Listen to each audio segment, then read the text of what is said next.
طول عمرنا عارفين عربيات البنزين والديزل، وهي العربيات الشائعة على مستوى العالم، شغالة بمحرك اسمه احتراق داخلي. وبنسمع برضو عن عربيات الكهرباء. لو لسه ما سمعتش عنها هتلاقي رابط الحلقة في الديسكربشن تحت.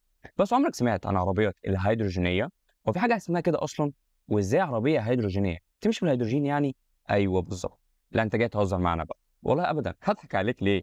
فعلا في عربيات هيدروجينية. فالسؤال هنا، إيه العربيات دي؟ وإيه مميزاتها؟ وإيه عيوبها؟ وتفرق ايه عن عربيات الاحتراق الداخلي او الكهرباء؟ ولا جايه تاخد حته من التورته وتقضي مصلحه وتتكل على الله؟ وهل فعلا هي عربيات المستقبل بدل عربيات الكهرباء؟ كل ده هنجاوب عليه في حلقه النهارده. فقبل ما نبدا، جهز قهوتك او مشروبك المفضل ويلا بينا نبدا.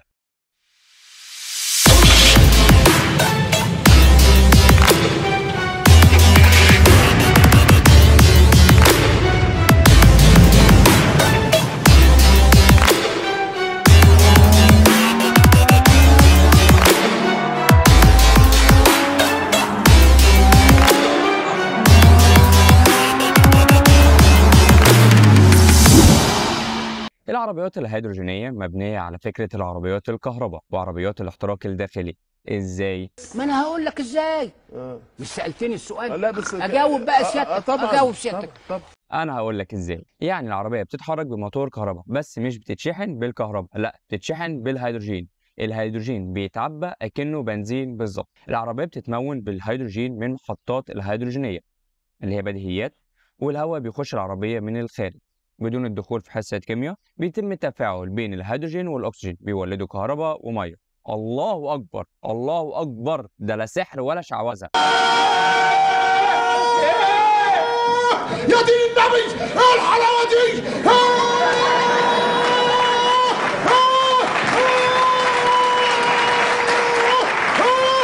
عظمه على عظمه يا ست. لا احنا مش في سيرك، احنا مش في سيرك ولا جايين نتفرج على ساحر. احنا عاوزين نعرف الكهرباء دي اتولدت ازاي. للاسف امري لله وهضطر اشرح. ورقه وقلم اكتب معايا يا صديقي.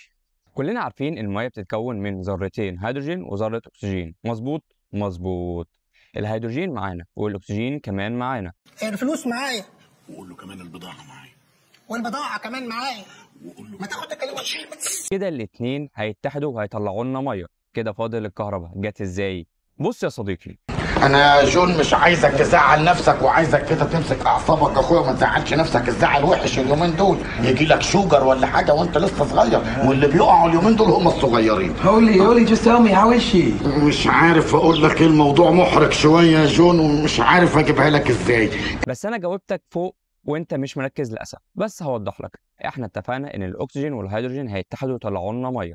عشان يحصل التفاعل ده لازم الهيدروجين يفقد الكترونات عشان يقدر يتحد مع الاكسجين ويكون ميه، او بقى الالكترونات دي بقى هي الكهرباء.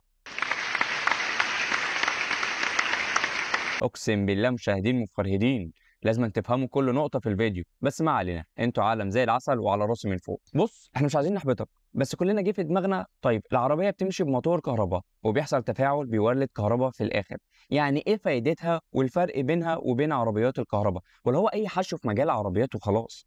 انت عندك حق، واحب ازيدك من البيت شعر كمان انها عندها نفس التسارع بتاع عربيات الكهرباء. الفرق بس وانا لسه ما قلتهوش هو في الهيدروجين ذات نفسه. تعبئه اسطوانه الهيدروجين بياخد نفس وقت انك تملى تانك البنزين. مش هتفضل قاعد ساعه عشان تشحن العربيه، ده في حاله انك بتشحن شحن سريع، او 6 ساعات في حاله انك تشحن شحن عادي. ودي كانت اكبر مشكله بتواجهها عربيات الكهرباء، ووقت الشحن. وهنا عربيات الهيدروجين حلت النقطه دي وخلت عربيات الكهرباء تتشحن زيها زي البنزين بالظبط. حلو، يلا بقى نفكنا من عربيات الكهرباء وعربيات الاحتراق الداخلي، لقينا اخيرا عربيه تبقى ميكس بينهم وبتجمع مميزاتهم. يا صديقي المتسرع، انت نسيت الحلقه اللي فاتت لما شرحنا مشكله انتشار عربيات الكهرباء في العالم وطبقناها على اي عربيه انها بتحتاج انفراستراكشر قويه من مهندسين ومراكز صيانه ومحطات تزويد الطاقه بتاعتها. هتلاقي تفاصيل اكتر في الحلقه تويوتا ومستقبل عربيات الكهرباء. يا صديقي عشان تستوعب، عربيات الكهرباء اللي بنقول عليها محتاجة محطات كهرباء أكتر عندها 120 ألف محطة كهرباء في أمريكا. محطات الهيدروجين في أمريكا 134 محطة على مستوى أمريكا كلها. ده زائد التكلفة العالية عشان ينشئوا محطات هيدروجين اللي بتكلف 2 مليون دولار. عشان تستوعب الفرق في التكلفة، محطات البنزين بتكلف بس 300 ألف دولار ومحطات الكهرباء بتكلف 50 ألف دولار. يا الله يا الله، ربنا يستر على عالم الفيزياء اللي داخل عليا ده. دلوقتي حضرتك القنبلة الهيدروجينية قوة تدميرها أقوى أضعاف أضعاف من القنبلة الذرية. حضرتك شايف الكارثة دي مستقبل إزاي؟ يا صديقي العالم الفيزيائي، القنبلة الهيدروجينية فيها عنصرين أنا مش هعرف أنطق لك اسمهم، بس أنت أكيد هتكون فاهمهم. العنصر الأول اسمه ديوتيريوم والتاني اسمه تريتيوم، ودول مش هيحطهم لك في العربية يعني. دلوقتي العربيات الهيدروجينية الناس بتشوفها كمستقبل على أساس إنها بتجمع بين مميزات الكهرباء والاحتراق الداخلي، بس أنت شايف إنها فعلا المستقبل على أساس إنها بتجمع مميزات عربيات الكهرباء والاحتراق الداخلي، ولا عربيات الكهرباء هي اللي هتبقى المستقبل، ولا لا ده ولا ده، وهتفضل عربيات الاحتراق الداخلي واخدة مساحتها وهتفضل هي الموجودة سواء النهاردة أو في المستقبل؟ مستني رأيكم تحت في الكومنتات. سلام.